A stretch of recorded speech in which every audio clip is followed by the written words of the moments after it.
السلام عليكم ورحمة الله وبركاته.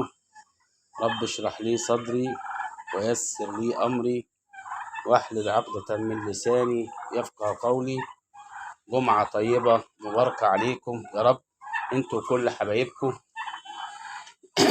أهلا بيكم في فيديو جديد بعنوان من لا يشكر الناس لا يشكر الله. وده عشان خاطر انتوا الفيديو اللي فات بصراحة لقيت منكم دعم ومشاهدة صراحة واحتواء، وقد ايه انا كنت مبسوط جدا بعدد المشاهدة وباللايكات وبان كنتوا في ناس اشتركت في القناة جزاهم الله خير واديتوني دفعة معنوية حلوة جدا. فهو من لا يشكر الناس لا يشكر الله، فشكرا جزيلا لكل من ساهم في ان هو يشجعني او حتى يتفرج ولو دقيقة واحدة او ثانية، بيبقى مشكور وكتر ألف خيره. ويا رب أكون سبب في إن أنا ولو أستفدكم بمعلومة واحدة بس، وكلنا بنفيد ونستفيد، ودوت شعار القناة أصلا إن إحنا نفيد ونستفيد واللي عنده معلومة يقولها. أنا آسف امبارح بإن أنا بدأت لكم بالعمر اللي هو متوسط، اللي هو 15 يوم ولا أكتر. المفروض إن أنا كنت أبدأ لكم بالعمر اللي هو من عمر يوم وعمر يومين، لان هو بفضل الله انا بادئ الموضوع بطريقه دائريه من البيضه للانتاج، من البيضه للذبح، من البيضه للبيع كده، يعني بفضل من عند الله الحمد لله رب العالمين. واللي قدامكم دول بسم الله ما شاء الله جزء من دول انتاجي، اللهم لك الحمد يا رب بفضل من عند الله. والعمر اللي هو ده عمر كبير، في طبعا اكبر وفي طبعا العمر الصغير. اللهم صل على النبي اللي هو الصغير قوي، وفي اللهم صل على النبي من زي ما قلت لكم من اول البيضه لغايه انتاج او الدم. واسف على الغرفه انها مش متوضبه كويس. وهنا برضو يمكن سؤال انا اطرحه لحضراتكم، انا بعاني جدا مع موضوع الرومي ده في ان انا ما اقدرش اطلعه بره عشان انضف، وفي نفس الوقت انا ما اقدرش انضف جامد وهو فيها. ليه؟ لان انتوا عارفين ان الرومي كائن حساس جدا يجيبوا الانفيه، واحنا على دخلة شتاء، فالموضوع بيبقى متعب ومرهق، وهو كائن حساس للموضوع ده جدا. ده يمكن تكون دي اول حاجه انا اقدر اقول لكم عليها، اكيد انتوا عارفينها، يعني كلنا بنتعلم من بعض، بس يعني يا ريت حد يفهمني ازاي ان انا انضف وما اعمل لهمش مشكله. لان انا لو سبتهم على السطح اللهم ان هقعد اجري وراهم بقى في الاسطح بتاع البيوت التانية. معروف عن الرومي ان هو انا بقول عليه ان هو ملوش صاحب، يعني مجرد ما بتسيبيه على السطح انت وحظك بقى. والله فضل قاعد تمام، والله يتنقل من سطح لسطح عليه العوض، تقعد بقى تجري وراه طول اليوم. فانا عانيت معاناه كتيره في الموضوع ده. قلت انا اهون عليا اني اقل شويه من نظافه ده ولا ان انا اجري وراه، لان هو بيطير وهيبهدل الدنيا معاه. ويمكن دي تكون من ضمن المعلومات اللي انا اتعلمتها برضو مع الوقت.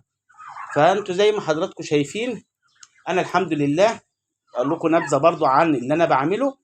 انا باخد الحاجه من البيضه، انا ان شاء الله انا الانتاج ده عندي بيبيض اصلا من الفقاسه يعني لغايه الانتاج. فطبعا كل الحاجات ديت انا بفضل من عند الله ما بشتريش بقالي فتره كبيره جدا جدا، ولا كتكوت ولا رومي ولا اي نوع من انواع الطيور ولا بط ولا حمام، اي حاجه من دول اللهم لك الحمد كلها من انتاجي، اللهم لك الحمد كلها من فضل الله. انا ما بعد الحاجه الوحيده اللي انا بجيبها من بجد هي ديت اللي بتبقى مسرفه وبتاخد جزء من الفلوس كتير، هي طبعا الاكل، العلف. الاكل عموما هو المعضله الاكبر لتربيه الطيور بالنسبه لنا احنا هنا، هي العقده الكبيره.